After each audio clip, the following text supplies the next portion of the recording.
सबसे पहली खबर की अगर बात करें तो बीपीएससी से बहाल विद्यालय अध्यापकों को 5 महीने का 58% जो डीए है वो मिलना स्टार्ट हो गया है और जल्द ही सभी बकाया मिलने की उम्मीद जताई जा रही है। अब यहाँ एक चीज समझने की जरूरत है कि कौन कौन से जिले में जो है इसका लाभ मिलना शुरू हो गया है। तो बक्सर जिला जो है, बक्सर जिले में 58% डीए का 5 महीने कैलकुलेशन करके उनके खाते में राशि भेज दी गई है।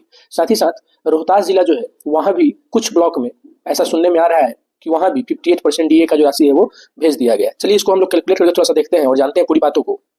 यहाँ पे देख सकते हैं आप कि बिहार शिक्षक डीए एरियर अपडेट, बक्सर जिले में 58% डीए के तहत शिक्षकों को 5 महीने के एरियर का भुगतान शुरू हो गया है। ठीक है, इसका मैंने आपको एक वीडियो में जो है बैंक के स्टेटमेंट का स्क्रीनशॉट भी दिखाया था जिसमें पेमेंट का मैसेज आया हुआ भी दिखाया गया था। यह प्रक्रिया तेजी से चल रही है और जल्द ही बिहार के सभी जिले में चरणबद्ध तरीके से एरियर का भुगतान कर दिया जाएगा। तो ये अभी तक का एक सबसे बड़ा बिग ब्रेकिंग न्यूज है। क्या है? तो big breaking news, Bihar teachers good news, 58% DA arrear, 5 month arrear payment completed. ठीक है, और पेमेंट स्टार्टेड बक्सर से शुरुआत पूरे बिहार में जो है जल्द। बक्सर ही नहीं, मैंने पहले ही बताया कि रोहतास जिले में भी जो है वो एरिया की राशि भेज दी गई है। ठीक है, अब यहाँ पे कुछ लोग को ऑब्जेक्शन है कि कहाँ आया है, झूठी बात है।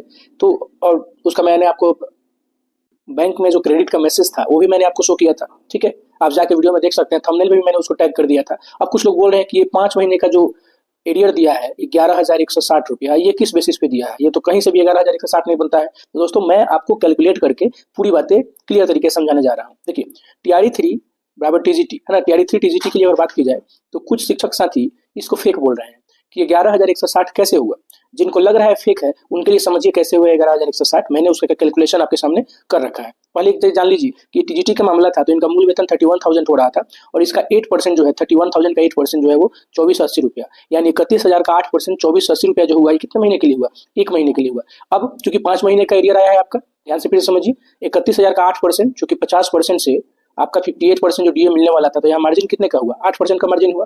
तो 31,000 का 8% जब निकाला गया तो 2480 रुपया हुआ और ये 1 महीने का 8% हुआ 2480 रुपया। क्योंकि 5 महीने का डीए आपका आया हुआ है तो 2480 में जब 5 से आप गुना करेंगे तो 12,400 रुपये। तो लोग बोल रहे हैं कि 11,160 रुपये दिया, ये तो कम ही दिया, हमें कितना मिलना चाहिए था? तो हमें मिलना चाहिए था 12,400 रुपये। आपकी बात सही भी है, लेकिन याद रखिए आपका एनपीएस भी तो डिडक्ट होता है। तो 12,400 रुपये में आपका 10% जो एनपीएस डिडक्ट होगा वो 1240 रुपये होगा। अब यहाँ समझिए बात को, तो 12,400 रुपए में से जब आप माइनस करेंगे 1240 रुपए, तो ये जो आपका टोटल हिसाब किताब आएगा वो 11,160 रुपए ही आएंगे। आई होप ये मामला क्लियर आपको समझ में आ गया हो। मतलब ये सीधा तौर पर समझ लीजिए कि आपके 5 महीने का जो डीए का अंतर वेतन भुगतान हुआ वो हो गया 12,400 रुपए, लेकिन इसका जब 10% आपका एनपीएस का रिडक्शन शुरू हो जाएगा तो ये हो जाएगा 11,160 रुपए, जो कि बक्सर और रोहतास जिले में इसका भुगतान 8% अंतर भुगतान के तौर पे एनपीएस को काट करके कर दिया गया है। आई होप ये चीज आपको क्लियर हो गई हो। चलिए नेक्स्ट खबर क्या है। ये जो लेटर है आपका पत्रांक इसका 4548 है, इसके बारे में आप ऑलरेडी रूबरू होंगे, जो कि प्रफुल्ल कुमार मिश्र के द्वारा सभी जिला शिक्षा पदाधिकारी भोजपुर को निर्गत किया गया है। और ये सिर्फ भोजपुर के लिए नहीं है, ध्यान दीजिएगा, लेटर तो निर्गत किया गया है भोजपुर के लिए, लेकिन इसका इंपैक्ट जो है वो बिहार के सारे जो वरीयता निर्धारण को लेकर के जो टीचर अभी तक असमंजस में थे उसमें एक पेज को क्लियर करने का मामला किया गया है।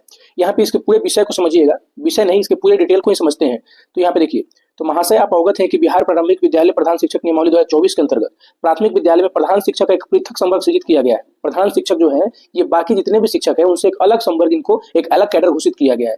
इस नियमावली के तहत अंकित है कि प्रधान शिक्षक की नियुक्ति नियमावली 2 स्टैंजा 9 के यथा परिभाषित शिक्षकों के आयोग द्वारा आयोजित परीक्षा के माध्यम से ली जाएगी, परंतु बिहार राज्यकृत प्रारंभिक विद्यालय शिक्षक स्थानांतरण अनुशासनिक कार्रवाई और प्रोन्नति नियमावली 2018 से आच्छादित शिक्षकों को इस परीक्षा में शामिल होने की बाध्यता नहीं होगी। अब यहाँ पे पूरी बात इसका समझ लीजिए।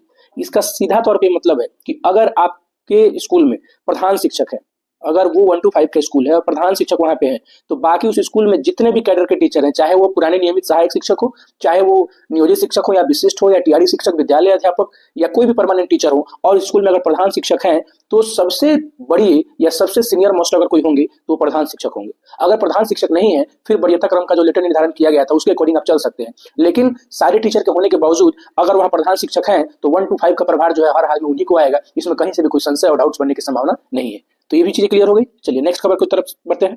ये जो खबर है वो विशिष्ट शिक्षकों के लिए है, जो कि मुजफ्फरपुर जिले से आई हुई है। तो विशिष्ट शिक्षकों ने महीनों से वेतन न मिलने का मुद्दा उठाया। आप सबको मालूम है कि बहुत सारे जिले में अभी भी इनिशिएट भी नहीं हुआ है, स्टार्टिंग भी नहीं हुआ है टीचर्स के पेमेंट देने की बातें, वो भी विशिष्ट शिक्षकों का। तो शिक्षक दरबार में उठाई गई कई समस्याएं। ठीक है। जिला शिक्षा अधिकारी कुमार अरविंद सिन्हा ने कार्यालय में शनिवार को शिक्षक दरबार कार्यक्रम का आयोजन किया था। उसी में 100 से ज्यादा विशिष्ट शिक्षक पहुंचते हैं और वो बता रहे हैं कि 6 से 8 महीने तक हो गए, उनको अभी तक एक भी महीने का वेतन नहीं मिला। तो जाहिर सी बात है कि इनका रोजमर्रा का जो जीवन है वो काफी ज्यादा मुश्किल और कठिन में कट रहा होगा। तो ये ऐसा सवाल उठाना जो है वो लाजमी है। बाकी आप सब कमेंट करके बताएं कि आप किस जिले में कौन से टीचर हैं और आपके वेतन से रिलेटेड किस तरह की समस्याएं हैं। मैं उसका निदान करने का पूर्ण प्रयास करूंगा जहां तक मेरे से संभव हो सकेगा।